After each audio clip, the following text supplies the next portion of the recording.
तुर्की brand Zigana pistol Bharat आती कैसे है? भारत आने का इसका रूट क्या है? बड़ा सवाल यह भी है कि तुर्की में जिगाना जब भारत में बैन है तो फिर शूटर्स को ये कैसे मिलती है? गैंगस्टर्स इस विदेशी पिस्टल से बेपनाह मोहब्बत क्यों करते हैं? आखिर क्यों शूटर्स खुद से भी ज्यादा जिगाना पर भरोसा करते हैं? क्या जिस जिगाना पिस्टल से अतीक का मर्डर हुआ वही अतीक मर्डर का राज भी खोलेगी? देखिए स्पेशल रिपोर्ट।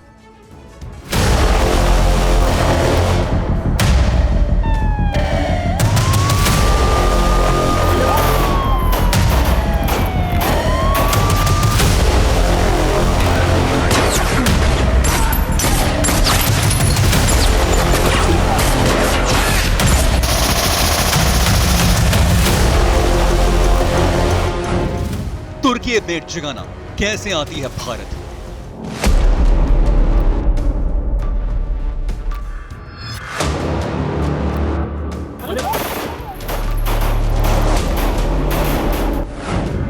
गैंगस्टर्स की पहली पसंद क्यों है जिगाना?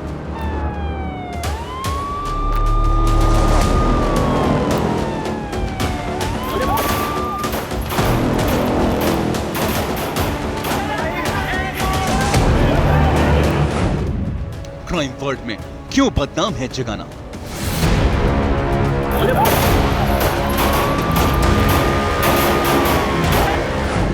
जिगाना का अनसुना अफसाना। जिगाना पिस्टल की धाक गैंगस्टर्स की दुनिया में पहले से ही है। यूपी से लेकर पंजाब तक के गैंगस्टर्स के लिए जिगाना जान से भी बढ़कर रही है। पंजाब का गैंगस्टर लॉरेंस बिश्नोई हो या फिर वेस्टर्न यूपी के मोस्ट वांटेड शूटर, सभी अपराधी किसी ना किसी तरह से इस विदेशी पिस्टल को हासिल करना चाहते हैं।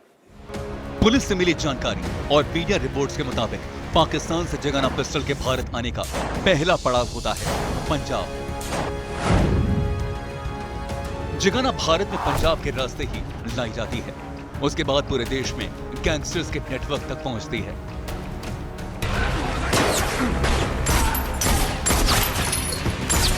दरअसल पंजाब में पिछले कई सालों से कई गैंग्स एक्टिव हैं जो सीमा पार से ड्रग्स और अवैध हथियारों की सप्लाई के काम को अंजाम देने में जुटे हैं। इनमें से अधिकतर गैंग्स को पाकिस्तान पैसों के अलावा हथियार और गोला बारूद देकर भी मदद करता है। ऐसे कई गैंग्स पुलिस के रडार पर हैं। पाकिस्तान से अवैध तरीके से भारत आने वाली जिगाना पिस्टल को पुलिस आए दिन जब्त भी करती है। पुलिस से मिली जानकारी के मुताबिक 11 अगस्त 2022 को अमृतसर में 4 जिगाना पिस्टल और 8 मैगजीन जब्त की गई थी। साल 2021 में भी 16 जिगाना पिस्टल पकड़ी गई थी।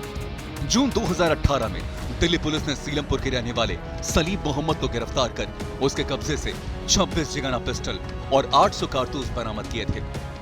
रिपोर्ट्स के मुताबिक पाकिस्तान से ड्रोन के जरिए भी जिगाना पिस्टल पंजाब के बॉर्डर पर पहुंचाई जाती है। जानकारी के मुताबिक एक ड्रोन एक बार में 10 किलो हथियार और विस्फोटक पाकिस्तान से पंजाब के खेतों में गिरा देता है। बाद में उन हथियारों को स्थानीय एजेंट उठा लेते हैं और गैंगस्टर्स के अगले ठिकानों तक पहुंचा देते हैं। हर चीज़ यहाँ पर किसी न किसी तरीके से आती है। ऐसे क्रिमिनल्स गैंग इसमें शामिल होते हैं। जैसा इसमें बताया कि आप अतीक अहमद के भी संबंध पाकिस्तान से थे, आईएसआई से थे, और अतीक अहमद के पास भी ऐसे कुछ काफ़ी सोफिस्टिकेटेड वेपन्स मिले थे बताते हैं। तो वो कहीं न कहीं से प्रोक्योर ही किए गए हैं। लीगली तो कोई इंपोर्टेड वेपन उन्होंने इस्तेमाल नहीं किया। रिपोर्ट्स के मुताबिक करतारपुर कॉरिडोर की आड़ लेकर भी तस्कर पाकिस्तान से विदेशी पिस्टल मंगाने में कामयाब हो जाते हैं। पुलिस के मुताबिक पाकिस्तानी तस्करों के नेपाल में भी ठिकाने हैं जहां वो विदेशी पिस्टल पहुंचा देते हैं। नेपाल के रास्ते विदेशी हथियारों को भारत लाकर गैंगस्टर्स को महंगे दामों पर बेच दिया जाता है।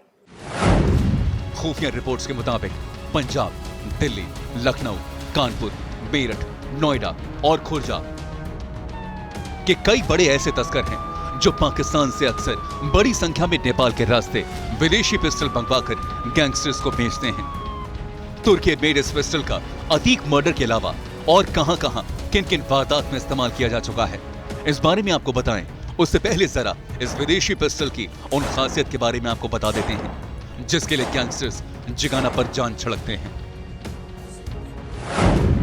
जिगाना पिस्टल से लगातार 15 राउंड फायर किए जा सकते हैं। 2 या 3 फायर के बाद यह गर्म भी नहीं होती। इसकी गोली कभी फंसती नहीं है। यह फायरिंग के समय झटका भी नहीं लेती, जिससे इसका निशाना अचूक होता है। इसलिए किसी बड़े टारगेट पर गैंगस्टर्स जिगाना जैसी विदेशी पिस्टल का इस्तेमाल करते हैं ताकि निशाना अचूक रहे। इस पिस्टल में सेफ्टी के लिए ऑटोमेटिक फायरिंग पिन ब्लॉक भी होता है। इसकी बड़ी खासियत यह भी है कि यह बहुत हल्की और रखने में बेहद आसान होती है। बड़ा लाइट वेट है, इसकी ग्रिप बहुत अच्छी है और इसका निशाना बड़ा सटीक है। आपने देखा होगा इस केस में भी कि सिंगल हैंडेड वो गोली चला रहे हैं। तो ऐसा ये वेपन है कि कई बार किसी भारी वेपन को ना दोनों हाथों से चलाना पड़ता है, लेकिन इसमें एक हाथ से ठक ठक ठक गोलियां चले जा रहे हैं और इसकी गोली भी फास्ट होती है और निशाना बड़ा एक्यूरेट होता है, आदमी बच नहीं सकता। बहुत डेडली वेपन इसको समझा जाता है। जिगाना की खूबियों की वजह से ही कई देशों की सेनाओं की भी ये पहली पसंद बनी हुई है। इस समय कई देशों की पुलिस भी इस पिस्टल का इस्तेमाल कर रही है। अब तक इस पिस्टल के कुल 16 मॉडल बाजार में मौजूद हैं। जिगाना स्पोर्ट इसका अपडेटेड मॉडल है जिसका अभी सबसे ज्यादा इस्तेमाल हो रहा है। जिगाना पिस्टल की कीमत 6 से 7 लाख रुपए की बताई जाती है। जानकारी के मुताबिक पंजाबी सिंगर सिद्धू मूसेवाला की हत्या में भी इसी जिगाना पिस्टल का इस्तेमाल किया गया था। पंजाब में कई गैंग वॉर के दौरान भी जिगाना पिस्टल का इस्तेमाल होता रहा है। कुख्यात गैंगस्टर लॉरेंस बिश्नोई का गैंग सबसे ज्यादा इस पिस्टल का इस्तेमाल करता है, जिसका नेटवर्क वेस्टर्न यूपी में भी है। आपको बता दें, माफिया मुख्तार अंसारी के 2 गुर्गों की हत्या भी इसी जिगाना पिस्टल से की गई थी। पुलिस के मुताबिक चित्रकूट में जेल में यह गैंग वॉर हुई थी। मुख्तार के ही एक और गुर्गे को लखनऊ के गोमती नगर में जिगाना पिस्टल से मारा गया था। इसका इस्तेमाल कहीं बताते हैं सिद्धू मूसेवाला केस में भी इसका इस्तेमाल हुआ है, that is to be confirm. कहने को सुनने को मिला है कि वहाँ भी उस केस में इस्तेमाल हुआ है। तो ये जिगाना पिस्टल एक प्रकार का ऐसा वेपन है जो बहुत ही पसंदीदा वेपन जिसको कहते हैं कि बहुत लोगों को, मतलब क्रिमिनल्स को, क्योंकि बहुत फास्ट काम करता है और अच्छा एक्यूरेट निशाना लगाता है और सटीक इसमें कार्रवाई होती है, तो वो ज़्यादा पसंद करते हैं। तो इसकी कीमत भी और बाकी वेपन से ज़्यादा है। हालांकि अतीक और अशरफ की हत्या में जिन 3 पिस्टल्स का इस्तेमाल किया गया था उनमें जिगाना के अलावा गिरसान 9mm पिस्टल भी शामिल थी। गिरसान भी तुर्की की बनी हुई सेमी ऑटोमेटिक पिस्टल है।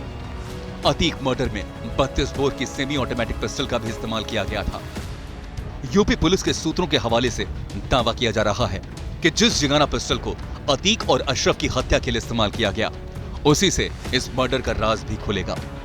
Bureau report, TV9 Bharatvarsh.